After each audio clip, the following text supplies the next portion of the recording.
So let's start with ENCOR. I hope you already know the syllabus, right?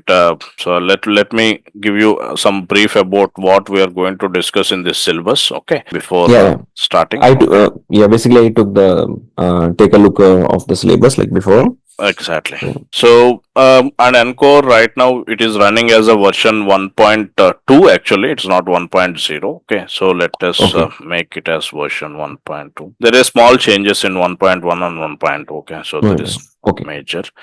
So CCNP ENCOR always represents the enterprise environment. Okay, so it always discuss with the enterprise environment. Okay, so whenever you are talking about CCNA, so CCNA will be something like a basic introduction about the networking world, and CCNP will always give about a switching, routing, high availability, SD-WAN, Okay.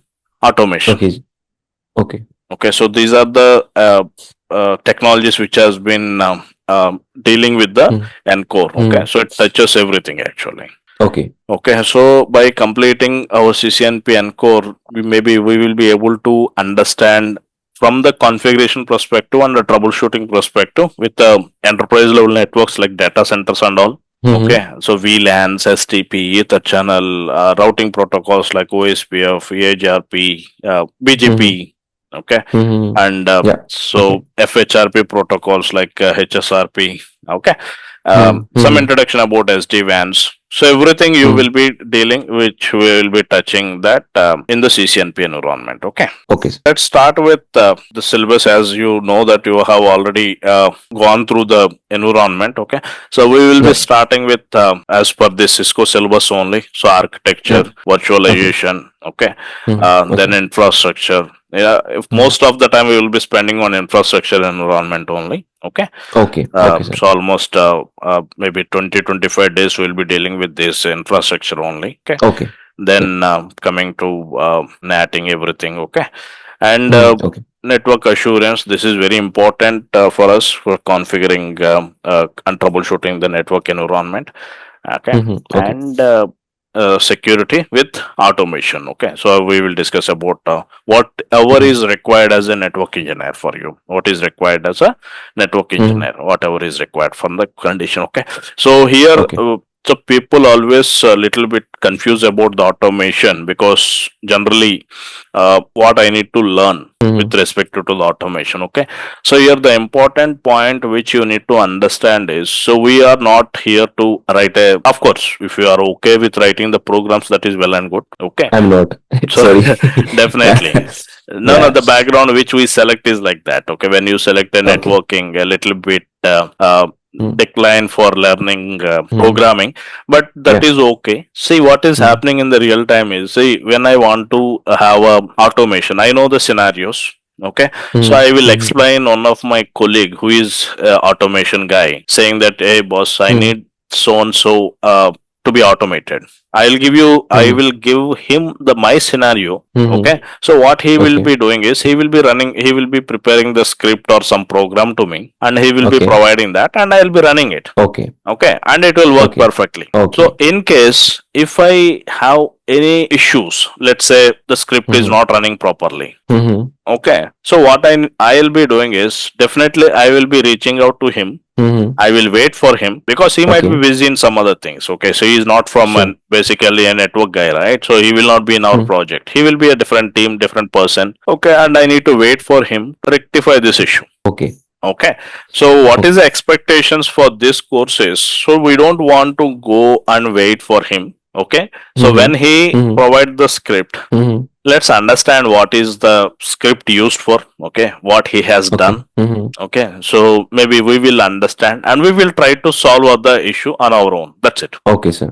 Okay, so it's not like Yeah. you will be writing a program. It is well and good if you write it, but that is not an expectation. Okay, so what we need to do is, if even though somebody else is preparing the scripts, we need Mm-hmm. to try to understand the Mm-hmm. components which Okay. they used, so that it may help us Mm-hmm. to during the troubleshooting and all. Okay, sir. Okay, so it's not like we will be going directly to the scripting and all. Okay, So that is the expectation for this at least. Okay. Okay, makes sense. And we will concentrate more on some SD-WAN solutions. Okay, how the SD-WAN will be there. This is what kind of wide area networking the SD-WAN has been providing to us. Okay, so traditionally we used to use lease lines, MPLS. Okay, after lease lines we moved to MPLS.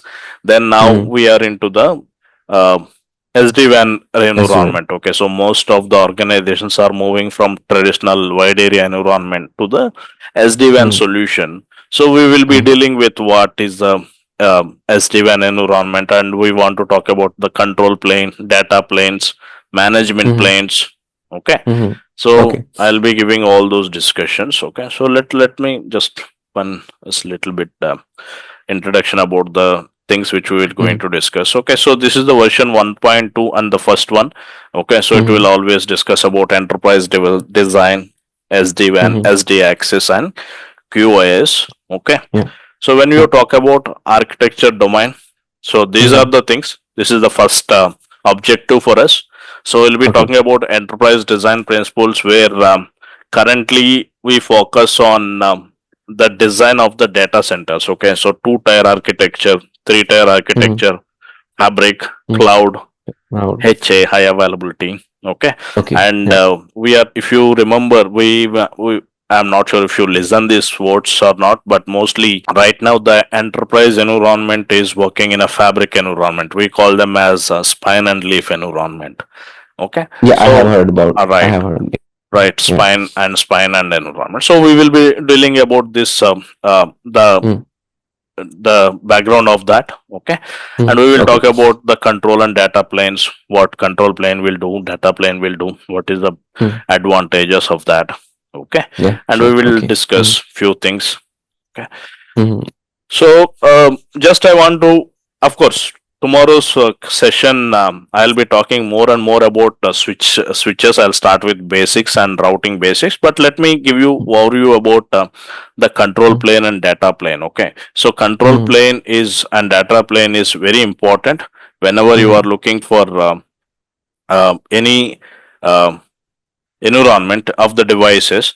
We always see control plane and data plane. Okay, so these are these are new technologies. I would not say it as a new technologies. Okay, it's like brain kind of thing. Okay, of the environment. Okay, so whenever you are working in any device, okay, so data plane is something like forwards the traffic. Okay, and the control plane, it is first it will be the data will be entering to the device, and it will be looking into the data plane. Okay, so data plane is something like, for example, say our router want to do the routing. Okay, so how the router will do the routing means, router will do routing based on the information which is present in the routing table. It will look for the routing table. Okay, so that routing table information will be provided by the control plane. Okay, so control plane will learn the routes. Okay, so it will try to get the information from one router to another router, and it will run the OSPF, for example. Okay, it will prepare the neighbor table, it will prepare the database table, and it will collaborate, and it will prepare the best routes in the routing table, and it will hand over that information to the data plane. Okay, so data plane is simply like it will carry the data from one interface to another interface. Okay, so remaining the decisions and all will be taken care by the control plane only. Makes sense. Okay, and we have one more plane, something like management plane. So management plane is something like it is used for managing the devices. For example, you want to SSH into the router. Okay, so that SSH packet will come as a management, handled by the management plane. Okay, for example, you configure SNMP for monitoring. The monitoring traffic, that SMTP traffic will be handled by the management plane. Okay, so why you want to do this kind of things is when you divide the work in the internally. Okay, So it will help to complete the session fastly. Okay. Okay, so it's if you have only one kind of engine, okay, and if everything has to be done by the same engine, definitely it will have to process one by one. Okay, first it will take a data plane decisions, then data decisions, then it has to go for the control plane decisions. Okay, so if everything has been divided into 3 or 4 pieces, it will be easy for router to take a quick decisions. Makes sense. Okay. Yep. So I have given certain information about the data plane and control plane, okay, which we'll be discussing going forward one by one, okay, and I'll be sharing this slide with you guys, okay. Sure. Okay. Yep. So management plane. So when you go for SSH or SNMP syslog, all these will be services will be handled by the management plane. Okay. So when you are talking about the networking designs, okay, so we are strictly following 2-tier architecture, 3-tier architecture, or a fabric architecture, which we call it as leaf and spine, okay, and hybrid environment where we can follow with fabric or cloud environment or combination of everything. Okay. So let's see, this is how you 3-tier architecture will be there. Okay, so you have a core layer, we have aggregation layer. Aggregation layer we used to call it as distribution layer also. We can call it as a distribution layer. So core layer, distribution layer, and access layer. Okay. So what is the advantage for this, or what is the disadvantage? Why we are not using this means, when you go for a traditional enterprise level, old level enterprise level, campus level networks. Okay, so 3-tier architecture provides it's a kind of very scalable. Okay, and wonderful manageability. Like you can identify where the issue is very easily. Okay, so for example, you have a problem in you have a problem in one of the access layer switches, for example. Okay, so you can easily isolate that, saying that only certain people, say for example here somebody has complained that in a production 1 environment, virtual machine 1 and virtual machine 2 is having a problem.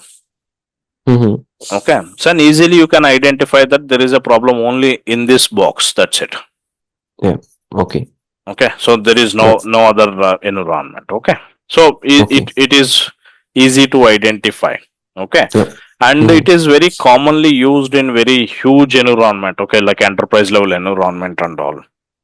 Okay, and when you talk about this kind of environment, if you have any specific advantages and disadvantages, means the advantage, as I said, the higher scalability will be there. Scalability in the sense, when you have one device down, okay, automatically you will have a backup. You don't require to you will not have a environment down situation.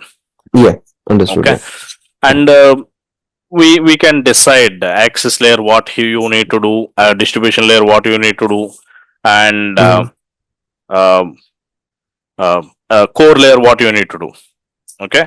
So we have a specific requirements saying that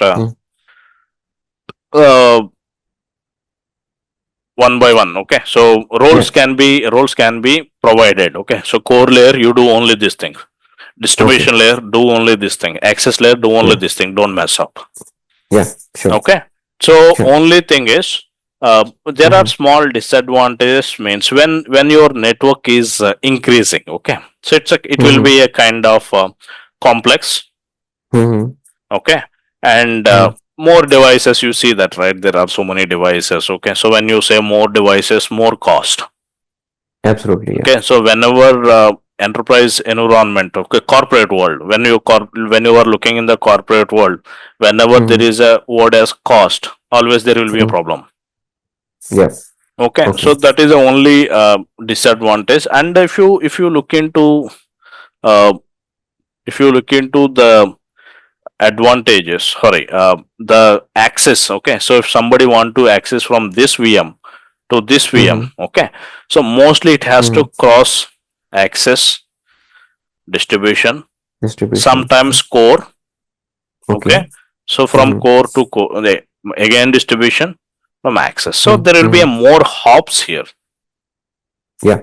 Okay, so even though it is in your environment only, the both the servers are in your environment only, but if one server want to communicate with another server directly, it may not happen. Okay, so you need to go for the, as I said, every core, every aggregation, every distribution access will have their own dedicated roles. Okay. Okay, Yeah. because routing, say it's a mostly inter-VLAN routing. Okay, that inter-VLAN routing will not happen on the access layer. Definitely, that might happen on the distribution layer or the core layer. Core layer. Yeah. Okay. Yeah.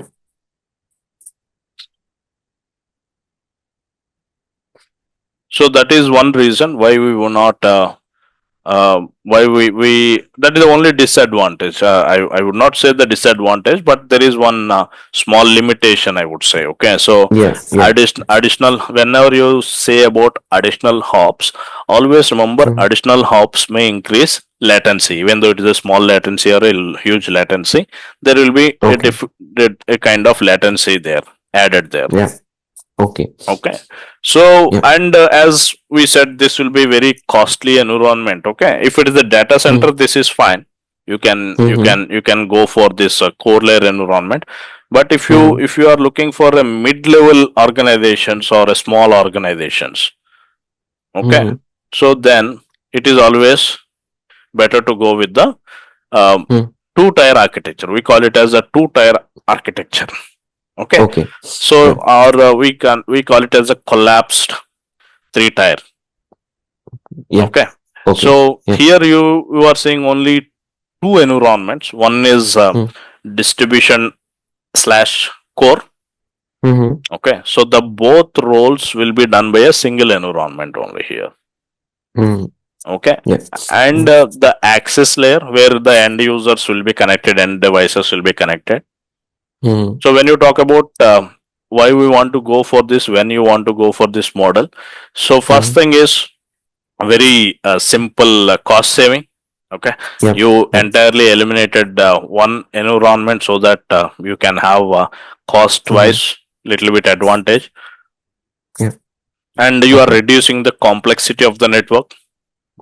Okay, and maintenance will be a little bit easy when you compare with the high environments. Okay, three-tier architecture. Okay, and there are any disadvantages when you compare with three-tier to two-tier means yes, there will be definitely small disadvantages because when you have more devices, you distribute your work, your scalability will be more for the three-tier architecture. When you reduce the environment devices, you will have a less scalability. Okay. And if you are looking for very huge environment, let's say I want to have a data center where I have thousands of servers. Okay. You don't see a very advantage when you are going for two-tier architecture. Definitely you want to go for three-tier architecture only. Okay. And here you need to have same devices need to do. Seen earlier, we have a distribution layer device will be doing certain tasks, core layer will be doing certain tasks. Okay, for example, if my core layer is doing routing, okay, and NATing is done by access distribution layer, let's say. Okay, so when you identify there is an issue in the NATing or ACLs, okay, you will directly go to the distribution layer and you start doing the troubleshooting. Okay. So you don't require to search whether I need to go for access layer or a core layer or a distribution layer. You found some issue with inter-VLAN routing, directly go to the distribution layer. You found there is a issue with the enterprise routing, then go to the core level routing. Okay. So you will have a certain specific idea where you need to start the routing, looking into the issue. Okay. So here what happens is the core and distribution is entirely doing by a single layer. So for every issue you need to look into the switches and we don't know, like your troubleshooting time might be taking little more. Mhm. Okay. Okay, and Okay. if it is a small environment, this is fine because you need to go for the Mhm. cost saving and all. Okay, if you have like a Mhm. regional offices, okay, like a small mid-level companies, this is good. Mhm. Okay. I have just a small question. Please. So in core and distribution layers, like these are the multi-layer switches, right? Or Exactly, multi-layer layer 3 switches, correct. layer three switches. Okay. So like core and distribution layer, like they don't use routers like by themselves, right? Only the multi-layer switches, because the routing functions like I think it is inbuilt in multi-layer switches, right? Exactly. So what they will do Okay. is they will be using a router, a single router, Okay. okay, Okay. just for Okay. handing over the traffic to the ASP.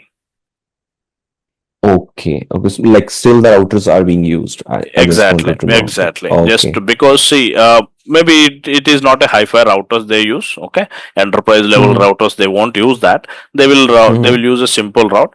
Or generally, what will happen is we can ask our service provider to connect to the core level Mm-hmm. also. That is fine.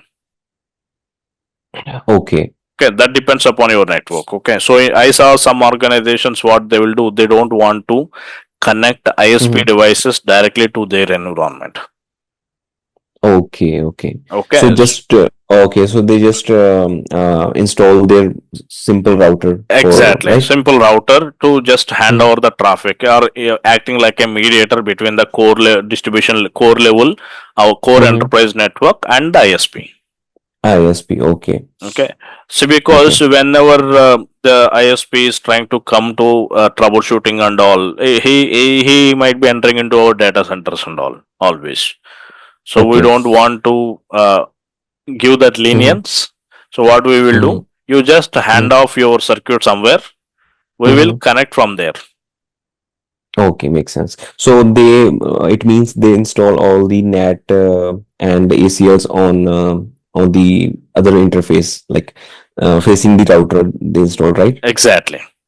Okay, oh, Okay. makes sense. Yeah, So that yeah. router simply will have a simple default route. That there will not be any other things. Okay. So Mm-hmm. practically there will not be any configuration on the routers also. Okay, simple. If you want to do something, you will Mm-hmm. not have any configurations on that router except handing over. That means a simple routing will be there. Oh, okay, makes sense. Yeah, Okay, makes sense. otherwise Yeah, some yeah. people what they will do, they will connect the switch also there, a Oh, simple L2 switch. Okay, simple so router switch. the Okay. goal is we don't want that guys directly connecting their cable to No, our no, network. makes sense. Okay, okay, Okay, okay, sir. so Yeah. routing will be done on the core layer only, but the connectivity Hmm. will be done on the switch end, on simple switch. On the okay, okay, makes sense. Okay, yeah. Yeah, So I have added certain discussion points. Okay, and yeah. spine and leaf architecture is very important. Okay, see in a modern environment. Okay, when you are going Hmm. for data centers, the Hmm. major advantage is the path. Okay, so wherever you want to go, we call it Hmm. as east to west traffic. Okay, East to east west. to Okay, west traffic. Okay, three-tier architecture uses north and south architecture. Okay, it will be going from north to south. Okay, okay, so okay. what is the north to south and east to west is when you look into that leaf and spine architecture. So spine is kind of fabric. We call them as a fabric environment. Okay, so Hmm. when you look for the VM, one VM want to go to the another VM. Hmm. Okay, any VM anywhere in this diagram, you will see only Hmm. one or two hops. Okay, it Okay, yeah. is Hmm. common for every Okay. device will Hmm. having the same latency. Okay. Okay, and the beauty Equal of hops. equal hops exactly. Hmm. Okay, and the Okay. beauty of this architecture is if you want to add one more leaf, Hmm. okay, you will not disturb anything on the existing environment. Okay. Okay, so this is a Yeah. very important point in the data center environments. Okay, when I'm doing some changes, I should not impact the existing environment because it may be a business loss also sometimes. Okay. Okay, so when I'm Hmm. touching one of the environment, okay, it should not impact the other environment. Okay, so here you don't Mm, see any impact. And if I want to do some upgrades also, you will have a mm, wonderful backups. If you look at the cables, every cable will be going to the mm. all the leaf switches from the spine. Oh, yeah, yeah. Okay, so you don't It is have connected. Yeah. any problem if you are doing one spine switch, you are Mm, rebooting one of the spine switch, you will not have any impact. Okay, okay. the remaining spine switches will take care of your traffic. Okay.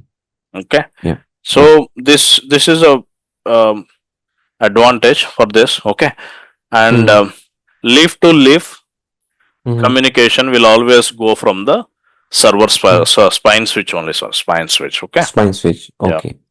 Yeah. So example, sorry, the major advantage for this is it is extremely scalable. Okay, it's a Mm, very high end uh, uh, bandwidth will be utilized completely. Okay, yeah. and Mm, low latency, very yep. high redundancy. You will have so much of redundancy. As I said, you can see the cables and all. Okay, Mm, and mm, this environment is mostly designed for virtualization environments. Okay, for mm, example, I hope you might see configuring VLANs in the normal environments, right? mm, Okay, so that normal VLANs, okay, maximum mm. VLANs can be configured as 4096. Okay, so it's only Yeah. 4096. That's the maximum Yeah. VLANs you can create. But if you Okay. look Yeah. into the cloud environment, like data center environment, you may be Mm-hmm. seeing thousands of VLANs. The Mm-hmm. existing VLANs may not sufficient for us. Yeah. Okay, let's go for Mm-hmm. AWS for example. Okay, you are working in a AWS company. You okay, AWS only. Mm. So Yeah. how many customers will be there for the AWS? Yeah. Millions of customers will Millions there. of customers. So if Yeah. for every customer, if they want to allocate one VLAN, it will be very Mm. difficult for them. Very difficult. Yeah. Yeah. Okay, so that is the reason they have introduced one concept called as VXLAN. Okay, so Mm-hmm. it's a Okay. very advanced type of VLANs where you can have thousands of um, VLANs created. Okay, Mm-hmm. so this generally, if you are talking the Mm-hmm. VXLAN they have provided. Okay, so Mm-hmm. 24 bit. Okay. Okay, so when you say 24 bit, it's like a 2 to the power of 24. Yeah. Okay. Okay, so it's So like a roughly 16 million. 16 millions. Okay. Okay, Yeah. so that is a number Mm. which you can use for the VLANs. VX lands, that VX. many lands created. VXLANs. Okay, so we will have a lab Okay. Yeah. practical. I will show you how to create this VLANs. Okay, so it's like it's a Yeah. very important topic for us. Okay, Yeah. so in So, that, sorry, mhm. I just want to interrupt you. So how we gonna do the labs? In which platform? EVNG, I have a EVNG. Okay, I don't have EVNJ. Actually, I was doing in Packet Tracer before, Mhm. but recently I bought two routers and two switches, like Wow, from Marketplace. So I did some of labs by myself for routing VLANs, trunking protocols. no, that is So, good actually. yeah, but I'm sure like I won't be able to do all the labs, specifically OSPF and the BJPs. So I'm not sure. So we are gonna do it. You said Gen. No, Uh, let me show you that. Okay, yeah. so I Okay. have EVANG. Okay, EVNG. Okay. So yeah. that yeah. So EVNG is very good actually. We can look into that. Look, and Hmm. It is open source like Packet yeah. Tracer Oh, or uh, yes, it is open source only. But what hmm. will happen is you may require more RAM, more processor for this. Okay. Okay, so this Hmm. is EVNG, and I just installed some of the routers here. Yeah. Okay, Okay. so I was Hmm. telling some HSRP lab for the other classes. Okay, Okay. so when you look into this, okay, so you can always use this. Okay, so I have you can look into that. I have Yeah. iOS so iOS software is there. Okay, so Okay. Yeah. this is a dedicated software which is released for the virtual environments from the Cisco Okay. perspective. Okay. Yeah. Okay, so I can Yeah. do all the labs. We can do all the labs in this thing. Yeah. Sure. Yeah. Okay, Thank you. and in this lab, if you see that last time I have done it, it is already up and running from 3 days. Oh, yeah. Yeah. Yeah. Okay, so we Yeah, can 3 run days. it. That's fine. Okay, Yeah. and if you want, I will provide access for this environment for you. Okay, you can access this labs. That is fine. Mm-hmm. Okay, Okay. because Sure. Thank you. here you Yeah. can create multiple labs. So of course, most of your labs can be done with your the devices which you bought. That is fine. Okay, but if you want Yeah. to Yeah. build a little more Mhm. environment, like Mhm. complex kind of environment with Complex. six seven routers, Yeah. okay, the campus management Yeah. environment, Yeah. you Yeah. can use my this thing. Yeah. I'll give you I'll give you access for this environment. You can log in. Sure. Sure. Okay, Thank you, sir. Yeah. right. Yeah. Okay, right. So whenever we want to talk about high availability, see, high availability is very important for the environments, right? High availability is always important. Okay, Yeah. whenever there Yeah. is a core router, and if core router is having a single point of failure, that means you have only one device. Okay, Yeah. so the entire organization will traffic will be depend on that device. Mm-hmm. Okay, so let's Okay. say you have a router which is connected to the internet, Mm-hmm. and your entire LAN environment is having only one router, and if in case this hardware is down, okay, Mm-hmm. then your LAN environment will have an impact from the internet perspective. It will not be able to reach the internet. Yeah. Okay, so Sure. always it is recommended to go with a Mm-hmm. second router with the second Yeah. link. Yeah. Yeah. Okay, which we call it as a redundancy. Redundancy. Yeah. Okay, so to make Yeah. this redundancy work, we have Mm-hmm. certain protocols. We call them as first hop First redundancy one. protocols. Yeah. Okay, and we will Yeah. be looking into the first hop redundancy protocols, like we have a HSRP. Okay, Yep. we have VRRP, RRP. Yeah. and we have GLBP. So GLBP. Yeah. practically, we will configure these things, and I will show you how to Yeah. track the Okay. objects. Okay, so we Yeah. will be Okay. looking into the tracking. We will be looking into. We'll be adding some advanced labs in this. Yeah. Makes sense. Yeah. Okay, yeah. Yeah.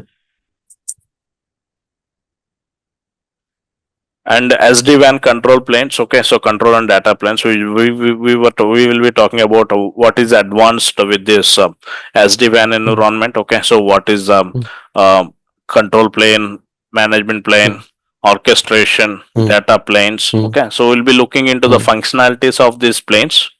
Okay, Okay. of course, we already discussed a little bit about these things, right? We will practically see what is these functionalities and which devices will be providing these kind of functionalities for us.